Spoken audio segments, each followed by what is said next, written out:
दूसरी बात, मैं ये पूछना चाहता हूं कि जो जजमेंट आई है उसमें ना 2-3 चीजें हैं जो हमारे ग्राउंड बनेंगे ऑनरेबल हाई कोर्ट में जाने के लिए। उनमें से एक ग्राउंड ये है कि उसमें लिखा हुआ है, रेफरेंस है कि देश के प्रधानमंत्री साहब डिफेम हुए हैं।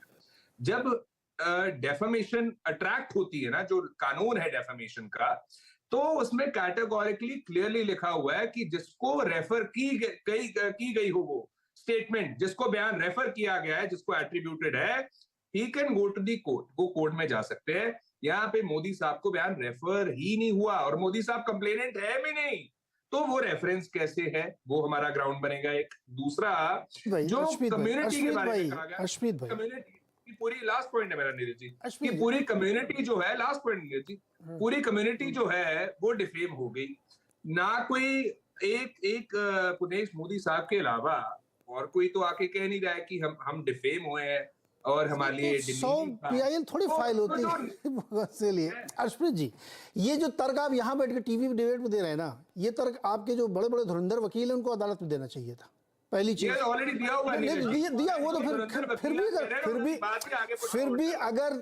फिर भी कोर्ट का विजडम आपकी बात नहीं मान रहा है तो फाइन सेंस ऑफ जजमेंट को मानना चाहिए फिर। और ये बात आप गलत कह रहे हैं। उन्होंने बाकायदा राहुल जी ने नाम लिया है, कौन 2-3 मोदी ने, उसके बाद नरेंद्र मोदी भी बोला और ढूंढोगे और मोदी मिलेंगे। ये बाइट है यार, इस पे तो बहस मत करो सर, ये तो मतलब पब्लिक में है, आधा मिनट का समय दे, पब्लिक में है ये बाइट, इसलिए इस पे जिले नहीं हो, यहाँ जिले करने से कोई फायदा नहीं है।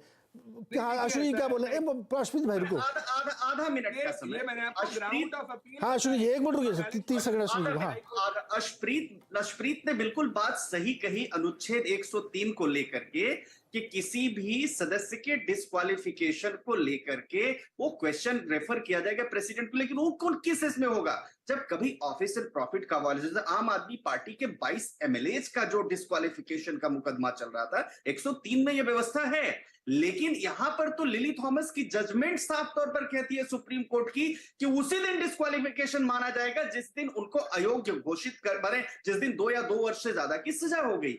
103 का मुकदमा तब रेफरेंस के लिए जाएगा जब कुछ ऐसी परिस्थितियां उत्पन्न होंगी, जैसे वो अब यहाँ के आपके झारखंड के चीफ मिनिस्टर का मुकदमा चल रहा था, वहां अगर ऐसा कुछ होता, ऑफिस प्रॉफिट का वायलेशन होता, आम आदमी पार्टी के 22 MLAs का मुकदमा चला, जया बच्चन जी का मुकदमा चला, उन मुकदमों के लिए 103 की व्यवस्था। अब एक और आखिरी बात, कोर्ट ने अपने क्लॉज नंबर M में साफ तौर पर एक बात कही जो मैं पढ़ना चाहूंगा।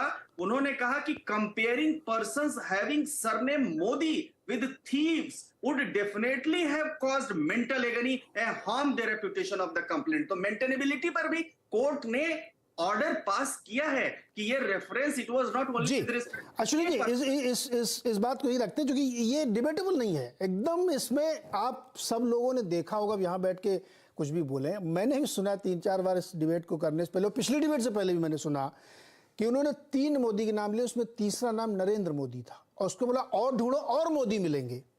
तो अब वो खैर मैं जजमेंट जस्टिस आपके विजडम पे छोड़ता हूं, मेरे उस बहस नहीं करनी क्योंकि मैं उसके लायक भी नहीं हूं। अभय दुबे जी, क्या रणनीति क्या है कांग्रेस की? कांग्रेस की रणनीति क्या है ये तो मैं नहीं कह सकता, क्योंकि मैं आप ऑब्जर्वर आप तो बोल ही सकते हैं। नहीं, मेरी कुछ समझ में नहीं आ रही है, लेकिन कांग्रेस की रणनीति क्या होनी चाहिए इसके ऊपर जरूर मैं कह सकता हूं, मेरी अपनी समझ में, मेरी अपनी राजनीतिक सामान्य ज्ञान है उसके लिहाज से। देखिए, कांग्रेस के जितने भी नेता हैं, छोटे बड़े क्षेत्रीय स्तर के, राष्ट्रीय स्तर के जितने भी नेता हैं, उसमें राहुल गांधी एकमात्र ऐसे नेता हैं जिनकी पूरे देश के अंदर एक निश्चित अपील है और उनके नाम पर कांग्रेस को वोट मिलता है जगह जगह, कहीं कम मिलता है, कहीं ज्यादा मिलता है, वोट मिलता है। राहुल गांधी का कोई कांग्रेस के पास विकल्प नहीं है, प्रियंका गांधी उनकी विकल्प नहीं है, या तो खुद सोनिया गांधी भी राहुल गांधी की विकल्प नहीं है। इतने दिनों से, पिछले 9-10 साल से राजनीति करते करते वो एक ऐसी स्थिति में पहुंच गए। अगर राहुल गांधी की चुनाव किसी कानूनी चक्कर में फंसकर जेल चले गए या राजनीति से बाहर हो गए राजनीति में, तो ये कांग्रेस के लिए बहुत नुकसानदायक होगा। इसलिए राहुल गांधी को पूरी कोशिश करनी चाहिए कि वो राजनीतिक लड़ाई में बने रहें अगर वो राजनीतिक लड़ाई से जितने बार अगर बाहर गए तो इससे कांग्रेस के ऊपर एक मरणांतक प्रहार होगा। देखिए, ये साल है विधानसभा चुनावों का साल और अगला साल है लोकसभा चुनावों का साल। ऐसे में राहुल गांधी को कांग्रेस के प्रचारक के तौर पर लगातार काम करना होगा, क्योंकि उनका चेहरा ही कांग्रेस है, उनके चेहरे से ही कांग्रेस की छवि बनती है। अपने चेहरे को सुरक्षित रखने के लिए दुबे सर, अपने चेहरे को खबरें बनती, उन्हीं की बातों से खबरें बनती हैं। तो नहीं तो अभय दुबे जी, फिर उस चेहरे को सुरक्षित रखने के लिए, उसको प्रोटेक्ट करने के लिए क्यों नहीं कांग्रेस उस तरह से प्रयास कर रही है? हमारे आपके घर में किसी के खिलाफ कोई बहुत मामूली सा भी केस बन जाए तो जितने हमारे रिश्तेदार, दोस्त और सब वकील होंगे वो सब आगे आ जाते हैं मदद करने के लिए, सलाह देने के लिए, ये ऐसा करो वैसा करो। इसमें बहुत से लोग ऐसे हैं, मैंने खुद सुना है कहते हुए, नीरज जी, बहुत से लोग ऐसे हैं, वो जरूरी नहीं कांग्रेस के सलाहकार हों, लेकिन मैंने कुछ राजनीतिक समीक्षकों को भी निजी तौर पर ये कहते हुए सुना है कि अगर राहुल गांधी जेल चले जाएं तो उनके पक्ष में बड़ी हमदर्दी उमड़ेगी। तो मतलब प्लान का हिस्सा है क्या? प्लान का हिस्सा है। ये बात अनौपचारिक रूप से कही जाती है, मैं ये नहीं कह रहा हूँ औपचारिक रूप से कही जाती है। वो कहते हैं कि राहुल गांधी अगर जेल चले जाएं तो उनके पक्ष में हमदर्दी उमड़ेगी। शुरू में जब उनकी सदस्यता गई थी और जिस तरह से उनको सदन में बोलने से रोका गया था, उनका बयान भी रिकॉर्ड से हटा दिया गया था, पर उन्हें जवाब देने का मौका नहीं दिया गया था, तो एक बार इस तरह का सीन बनता हुआ लगा था कि उनके पक्ष में कुछ हमदर्दी पैदा हो रही है। यहाँ तक कि हमारे मित्र संजय कुमार ने और दूसरे लोगों ने भी ये कहा था कि ये हो कुछ अन्याय रहा है, ऐसा कभी किसी के साथ होता नहीं है कि आप उसके ऊपर आरोप भी लगाएं और आरोप का जवाब भी न देने दें। तो इससे राहुल गांधी के पक्ष में लोग, मतलब ऐसी बात बन रही थी इनके खिलाफ जाति हो रही है। अबे जी एक चीज और, जब जाति होती है तो इससे मैं माहौल की बात बता रहा हूँ। हाँ नहीं, मैं आप पॉइंट टेकन है। एक चीज और बताइए, अनौपचारिक तौर पे आप कह रहे हैं कि ये कहा जा रहा है कि जेल चले जाएं तो और बढ़िया है, माहौल और बढ़िया बनेगा, वोट मिलेंगे, ऐसा कुछ लोगों की उस वक्त राय थी। मैं कुछ ही लोगों को कह रहा हूँ, हो सकता है ये चीज फिल्टर होके कांग्रेस के राजनीतिक सर्कल्स में भी गई हो। अरे गई होगी ही सर, तभी तो उधर हम लोगों की तरफ से नहीं आई, समीक्षकों की तरफ से नहीं गई, उधर से इधर आई होगी। मैं तो ये भी कह रहा हूँ कि उधर से इधर आई होगी, कि ऐसा सोच सकते हैं क्या? मैं ये सब थ्योरीज हैं, हमने तो सुना नहीं है ना आपने सुना है, लेकिन ये सवाल जनता के मन में आता है। जो मैंने कहा कि अगर मैं फंस जाऊं तो मेरे 10 रिश्तेदार दोस्त आ जाएंगे मुझको सलाह देने के लिए। इनके यहाँ कोई नहीं जा रहा। सूरत में कोई बड़ा वकील गया क्या? दिल्ली में बैठ के ट्विटर पे प्रेस कॉन्फ्रेंस चलती रहती, वहां जाके भैया मुकदमा लड़ लो ना, इतने 76 का दे रहे थे अभी। तो क्या ये other than Rahul Gandhi strategy का हिस्सा है? ये वो भी इसमें शामिल है? हाँ ठीक है, थोड़ा एक बार माहौल बनने दो। ये एक बार और बताइए जरा। ये आप मुझसे पूछ रहे हैं? हाँ आप सही।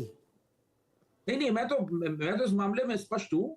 राहुल गांधी को अगर वो जेल वेल जाने के चक्कर में फंसे तो उनको बहुत नुकसान होगा।